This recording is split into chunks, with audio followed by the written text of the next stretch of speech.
நீங்கள் கூட்டல் கணக்கை இங்கே அண்ணன் தங்கமணி அவர்கள் இங்கே போட்டுக் கொண்டிருக்கிறீர்கள். ஆனால் உங்களுடைய கூட்டல் கழித்தல் கணக்கை எல்லாம் வேறு ஒரு இடத்திலே உட்கார்ந்து இன்னொருவர்கள் போட்டுக் கொண்டிருக்கிறார் என்பதை நீங்கள் மறந்துவிடக்கூடாது.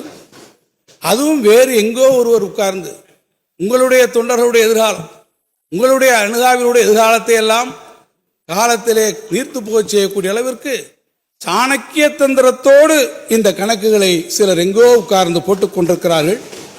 நான் அண்ணன் அவர்களுக்கு கேட்டுக்கொள்வேன், இந்த மடிக்கணினி விவகாரத்தில் சற்று கவனக்குறைவாக நீங்கள் இருந்து விட்டதைப் போல உங்கள் மடியிலே இருக்கக்கூடிய கணத்தை பறித்துக் கொள்ள நினைப்பவரிடமிருந்தும் நீங்கள் அனைவரும் சற்று கவனமாக இருக்க வேண்டும் என்பதை நான் உங்கள் மீது இருக்கக்கூடிய உரிமை அன்பின் காரணமாக இங்கே கேட்டுக்கொள்ள விரும்புகிறேன். பேரவைத் தலைவர் அவர்களே, நம்முடைய மாண்புமிகு உறுப்பினர் திருமதி வானதி சீனிவாசன் அவர்கள் மிகுந்த மகிழ்ச்சியோடு சிரிக்கிறார்கள். அப்படியானால் பூனைக்குட்டி வெளியே வந்துவிட்டது என்பதுதான் அர்த்தம் என்பதை நான் இங்கே தெரிவிக்க விரும்புகிறேன். ஆடு நனைகிறது என்று ஓனாய் அழுதுதான். எங்கள் மீது நீங்கள் கரிசனம் காட்ட தேவையில்லை, புரியுதுங்களா? எங்கள் கணக்கை நாங்கள் பார்த்துக்கிறோம். அதை எப்படி பார்க்கணும் எங்களுக்கு தெரியும். இந்த 1,68,000 கோடி கடன், வருவாய் வரவு ரெண்டு 1,68,000 கோடி இருக்குது மீதி.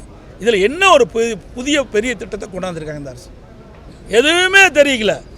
எல்லாம் மூடி மறைச்சி ஏதாவது புள்ளி வரத்து சொல்லி மக்களை ஏமாற்றிக்கிட்டு அரசாகத்தான் பார்க்கப்படுகிறது.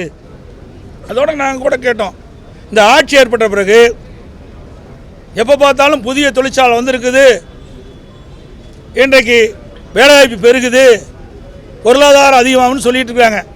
நாங்கள் கேட்குறோம், திராவிட முன்னேற்ற கழகம் ஆட்சி வந்த பிறகு இன்றைக்கு தொழில் முதலீட்டாளர் மாநாடு நடத்துனீங்க, எவ்வளோ தொழில் வந்திருக்குது, எவ்வளோ முதலீடு செஞ்சுருக்கிறாங்க, அந்த தொழிற்சாலையுடைய நிலைமை என்ன, இல்லை முடிஞ்சு எவ்வளோ பேருக்கு வேலை கிடைச்சிருக்கு, அதெல்லாம் வெள்ளை அறிக்கை விடுன்னு கேட்டோம். இது வரைக்கும் எந்த பதிலும் அரசாங்கத்திடத்தில் இல்லை. நிதியமைச்சர் சொன்னார், ஏன்னா கணக்கு தானே அவருடைய முக்கிய பங்கு, பட்ஜெட்டில் கணக்கு தானே முக்கியம். ஆகவே பட்ஜெட் கணக்கை சரியாக செயல்படுத்துங்க. எங்கள் கணக்கு நாங்கள் பார்த்துக்கிறோம். எங்கள் கணக்கு நாங்கள் எப்படி பார்ப்போம் எங்களுக்கு தெரியும்.